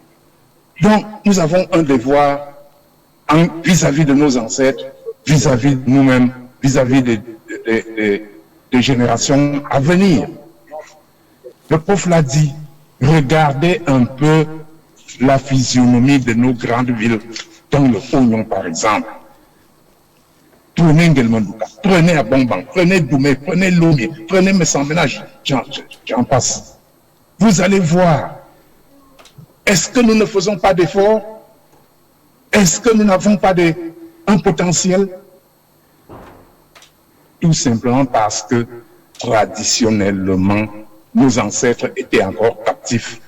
Nos ancêtres qui avaient été trahis par les leurs étaient encore captifs. Les scientifiques nous ont donc montré le chemin. Parce que nos parents et grands-parents sont morts. Ils ne savaient pas où se trouvaient leurs parents. Ils ne savaient pas. Nous qui le savons, qu'est-ce que nous ne devons pas faire? Qu'est-ce que nous devons faire? Qu'est-ce que nous pouvons faire à notre petit niveau? C'est pour cela que moi, je dis et j'interpelle toute la communauté du Oignon, toute la communauté de l'Est, qu'on se mette ensemble, qu'on réalise les 2 dernières étapes qui restent. Parce que nous avons fait une étape. Oui, celle de faire une levée de corps en bonne et due pour ces êtres humains de haute classe. Maintenant, il faut des hommages nationaux. Oui, il faut des funérailles grandioses, assez valeureux, résistants, pendant lesquels nous, leurs descendants, devons leur demander pardon. Ce n'est pas quelqu'un qui doit aller appeler l'autre dans sa maison. Chacun doit interpeller. Oui, chacun doit se sentir interpellé quand un parent est couché. On ne doit pas aller prier quelqu'un de venir pleurer ou de venir assister au deuil. Chacun doit venir de gaieté de cœur et librement. Merci. Merci beaucoup, Sa Majesté Effoudou, en direct de Fribourg, le chef supérieur des Macas Bebend, qui est dans cette délégation. Grandement merci, Majesté. Il parle d'un événement qui aurait dû être un événement national d'envergure. notre frère qui est au Bénin tout à l'heure nous parlait de la fête qu'il y a eu, parce que le président a ramené quelques objets d'art qui avaient été volés. Et là, nous parlons des chefs, des humains qui sont partis, qui ont été enlevés après avoir été tués, massacrés comme ce fut le cas à Doumé, et amenés pour servir de cobayes dans les laboratoires. Et Sa Majesté Foudou précisait que ces chefs n'étaient pas n'importe qui. Ils pouvaient disparaître. Quand arrivait le colon, il suffisait d'un juron, il devient un arbre, il devient... donc il y avait quelque chose que ces gens voulaient retrouver en amenant ces chefs là-bas pour examiner, pour voir si... Comment ça se passait dans leur subconscient, comment ils avaient, s'ils pouvaient prendre un peu de ce pouvoir-là. On va aller très loin, en Grande-Bretagne, je crois. Allô, bonsoir. Oui, bonsoir. Moi, c'est monsieur Franklin Fischer, je suis en Allemagne. Je suis Makar d'Engelmanduka.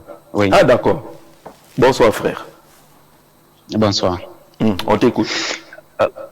D'accord. Merci pour cette tribune. Je voudrais dire que cet incident est un assassinat de plus. Pourquoi? Parce que lorsque les chefs traditionnels ont déjà fait, n'est-ce pas, les rites là-bas, est-ce que cela ne suppose pas qu'ils ont déjà insufflé encore un autre pouvoir qui va rester à l'extérieur et que les Allemands vont encore peut-être exploiter à leur fin?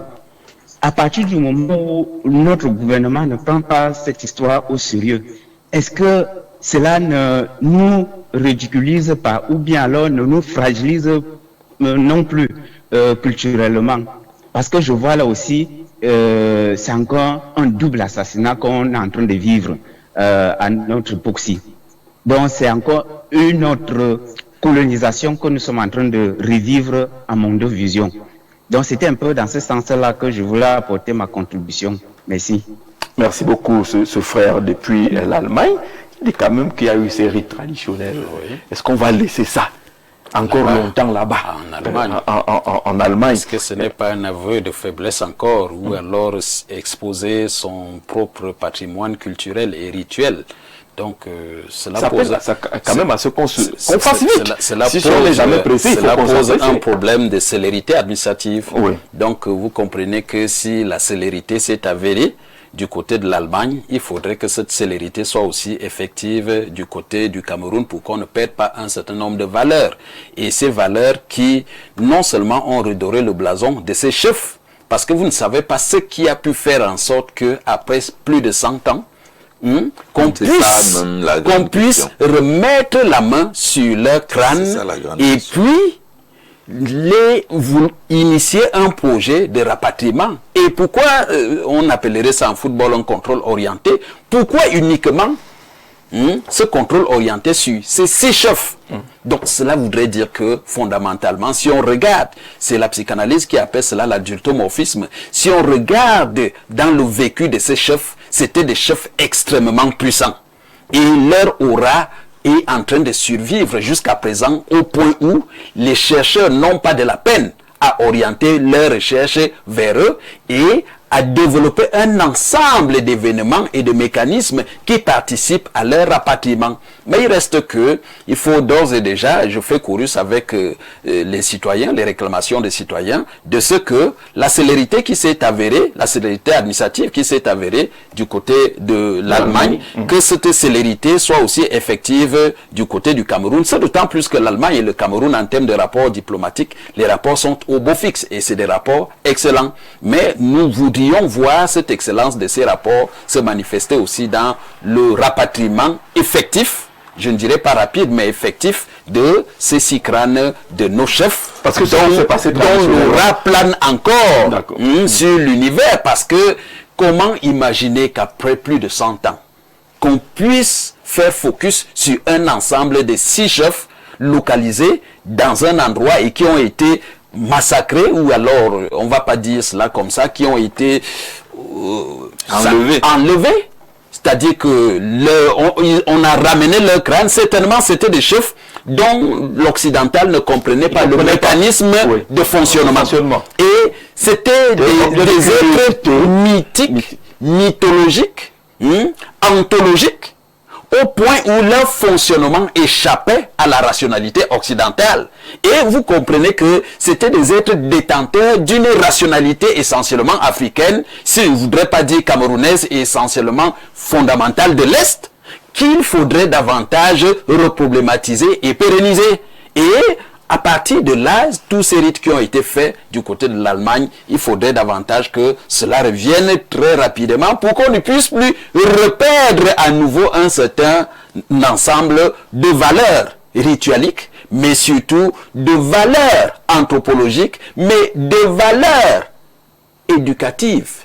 Et ces valeurs qui sont éducatives nous donnent une orientation sur la dimension de la recherche universitaire. Oui. Cette recherche universitaire, nous comprenons qu'elle est effective. Certainement, il faudrait avoir un regard particulier sur les chercheurs, un regard particulier sur les autorités traditionnelles, mais un regard particulier sur l'ensemble de l'histoire du Cameroun. Mais surtout cette histoire des peuples de l'Est, des Makas, parce que vous comprenez que lorsqu'on cite les héros au niveau du Cameroun, lorsqu'on parle des héros, je crois, sauf si je me trompe, on s'arrête très difficilement à l'Est.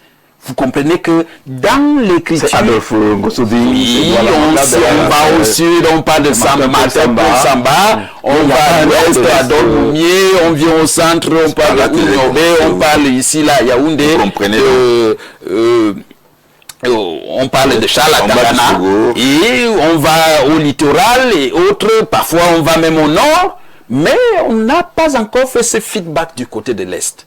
Et vous comprenez que la prégnance, l'importance, mais surtout le point focus, le point névralgique, mais je dirais même le point archimédien de ces chercheurs, mais surtout la collaboration effective de ces chefs de l'Est nous amène à comprendre qu'il y a beaucoup à creuser dans l'histoire du Cameroun. Et cette histoire aiderait beaucoup de générations. Et vous comprenez que lorsque vous avez le courage de mettre sur votre plateau une telle thématique, regardez ce déferlement d'appels, regardez ce déferlement de communication, regardez ce déferlement de magnanimité et de reconnaissance à votre endroit, mais surtout au top management d'Info TV, je vous assure que cela participe à redorer le blason de l'histoire consciente du Cameroun qui manifestement nécessite une nouvelle écriture. Bonsoir à tous les panélistes. Ce travail est à féliciter au plan scientifique, culturel et spirituel.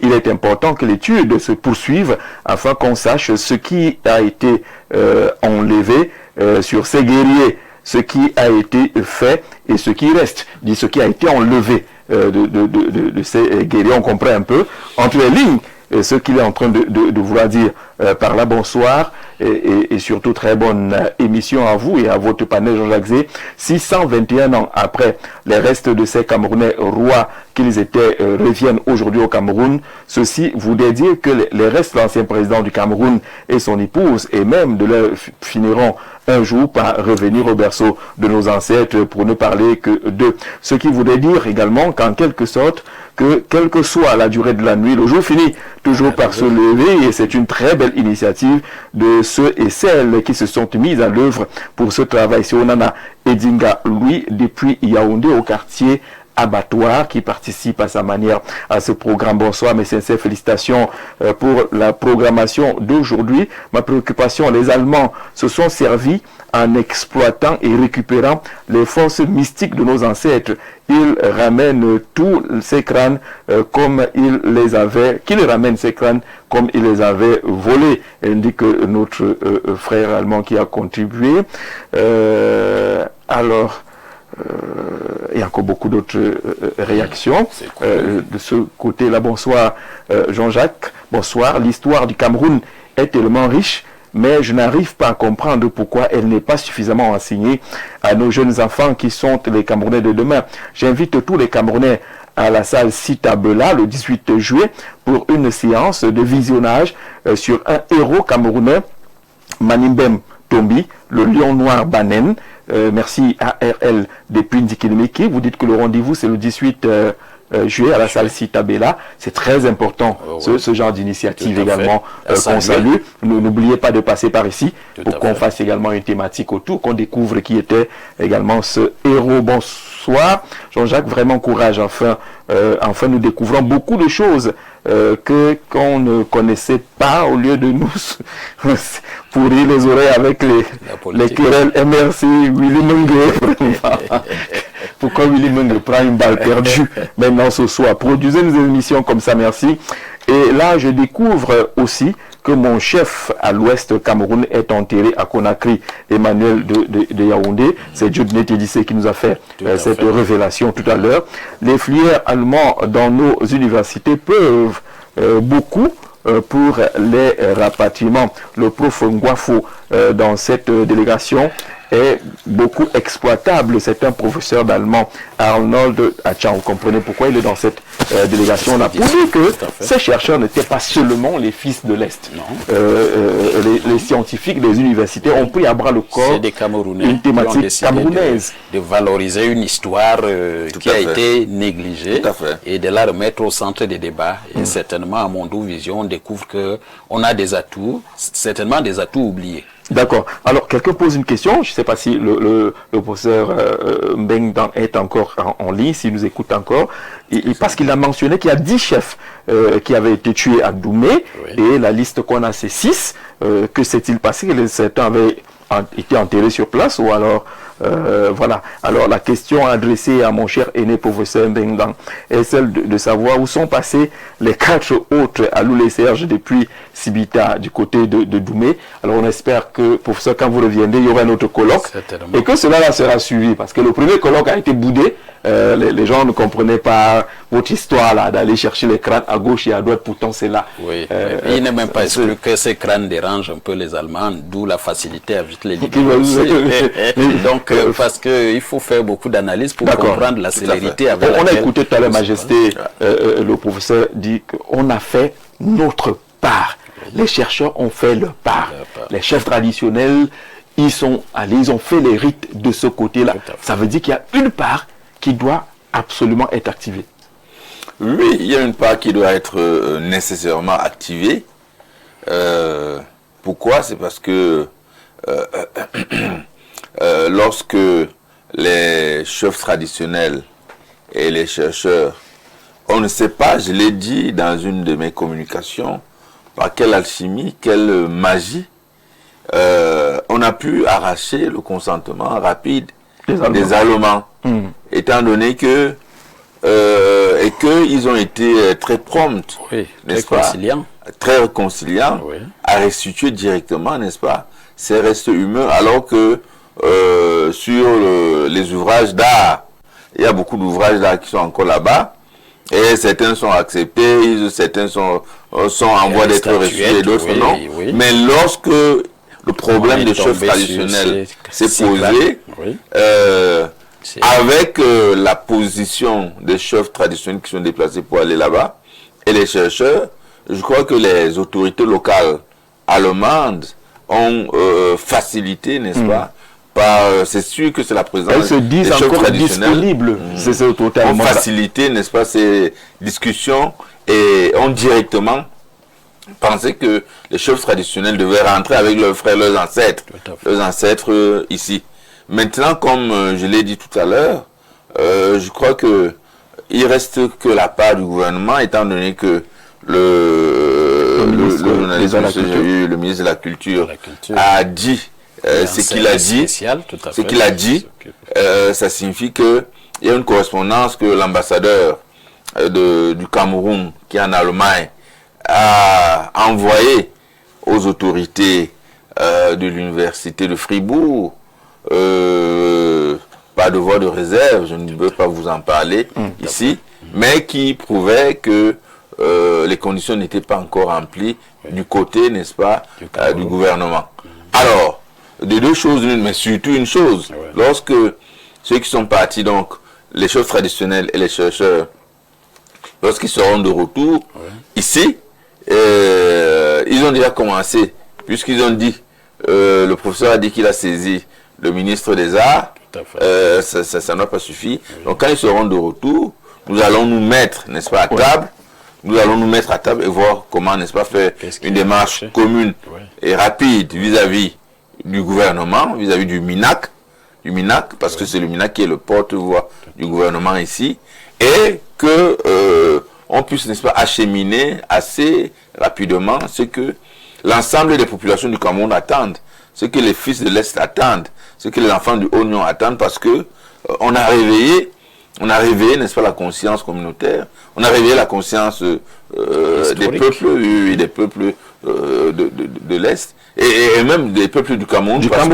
parce qu'il ne s'agit pas, vous l'avez dit, il ne s'agit pas seulement, n'est-ce pas, des ancêtres de l'Est, mais il y a également, à travers le Cameroun, d'autres oui, puisque le professeur l'a dit, qu'il y a plus de 300 squelettes qui sont là-bas, que les Allemands ont certainement amenés, soit par valise cachée, ou dans tous les cas, ils n'avaient pas besoin de ça, puisque dans le temps, c'est la colonisation, c'était la barbarie, c'est la sauvagerie.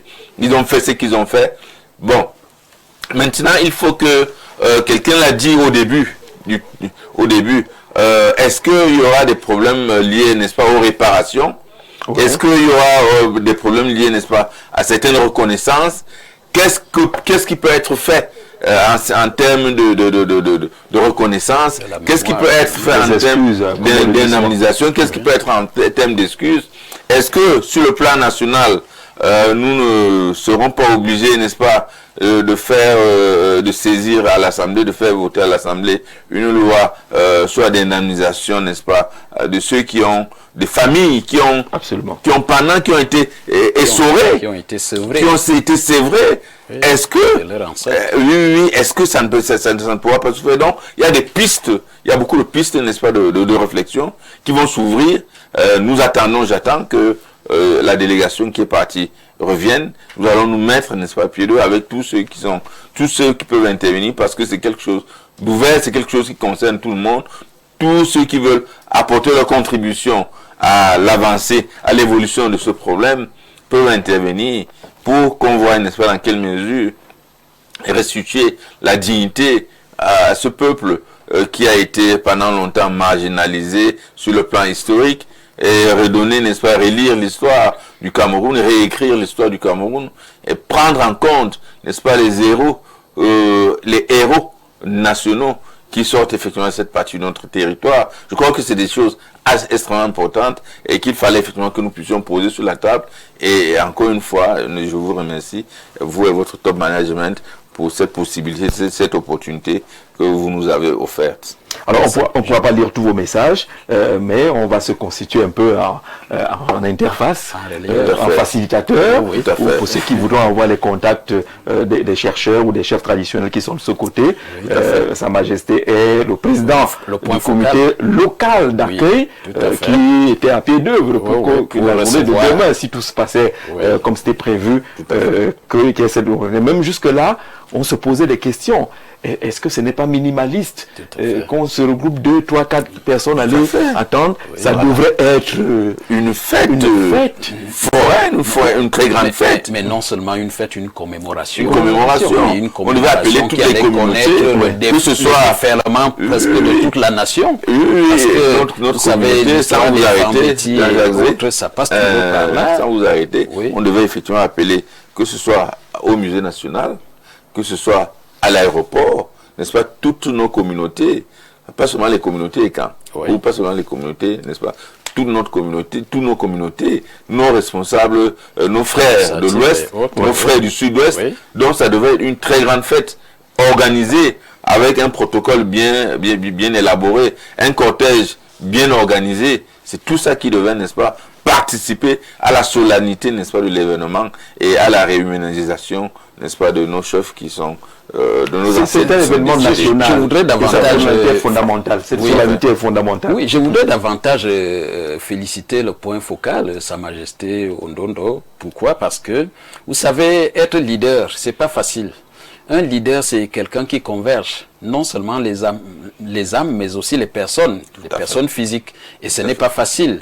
Et comme l'unanimisme n'existe pas, vous savez, les critiques abondent de partout et déferlent partout, mais on ne voit pas de volontaires. Mais être à la tête d'une telle initiative, il faut vraiment avoir des félicitations. Mais je voudrais aussi dire que lorsqu'on regarde cette affaire de fond en comble, j'ai suivi un mot du chercheur qui disait qu'il n'en veut pas à l'administration de l'ambassade, parce que vouloir combattre l'État en suscitant aussi son aide pour le rapatriement des corps, c'est comme se tirer une balle au pied. Donc, vous savez, les représentants diplomatiques, on les appelle les amis du président.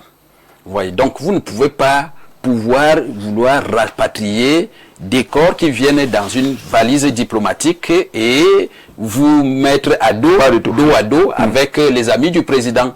Fort opportunément, ces amis du président voudraient requérir l'avis du président pour le convoi de cette mallette diplomatique pour que les corps arrivent en bonne et due forme. Et je voudrais susciter et peut-être appeler la population à savoir raison garder et se dire que si on a attendu plus de 110 ans, qu'on peut attendre quelques semaines pour que cela se passe très bien et vivement nous allons commémorer, nous allons célébrer le retour de nos héros et je suppose que vraiment ces crânes font mal là-bas, ils ne sauraient longtemps rester là-bas.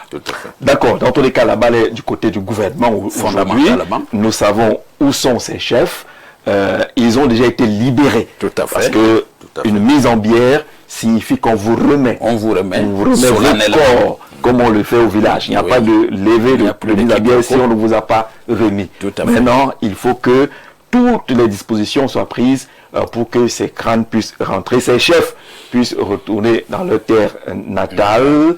Le ministre des Arts et de la Culture qui pilote dans ce comité interministériel sait que la communauté nationale et internationale a des regards tournés vers le ministère des Arts et de la Culture et que de ce côté-là, les prochains jours sont fondamentaux. Parce que je suis sûr qu'à Sibita, Angele Menduka et autres, on ne veut plus attendre longtemps. Maintenant qu'on a vu les crânes dans ces sortes de corbeilles, on prend quelques images pour qu'on sorte avec ces éléments d'actualité. On a vu des cercueils, il y a eu une messe, il y a eu des rites. Il n'y a plus de raison que ces ancêtres restent là-bas. Et un autre frère qui a appelé d'Allemagne disait tout à l'heure que c'est un double assassinat. Si ils continuent, restez là-bas. Parce qu'ils ont reçu encore aujourd'hui, à travers les rites traditionnels, des pouvoirs de plus. Est-ce qu'en les laissant là-bas, ceux qui les ont pris parce qu'ils avaient des pouvoirs extraordinaires ne vont pas en profiter pour récupérer encore ces nouveaux pouvoirs qui ont été transmis pendant ces rites traditionnels? Parce que ces 6 chefs, on a entendu les gens de Sibita intervenir tout à l'heure, c'était pas ceux qui sont assis sur les chaises oubliées qui ne sont pas les chefs, c'était des chefs. Pas n'importe qui. C'était des gens charismatiques, c'était des gens donc, dont la personnalité est recherchée, mais surtout des gens qui avaient l'honorabilité avérée et qui conduisaient leurs troupes des mains de maître. Donc ils sont rares. Ils ont été assassinés de cette manière. De pareils chefs. Et il n'y a même pas eu de transfert de leur pouvoir. C'est ça le problème. Est-ce que quelqu'un a un pouvoir encore à Sibita? En Gelemenduka, depuis que Nkalmunchuka a été ainsi assassiné.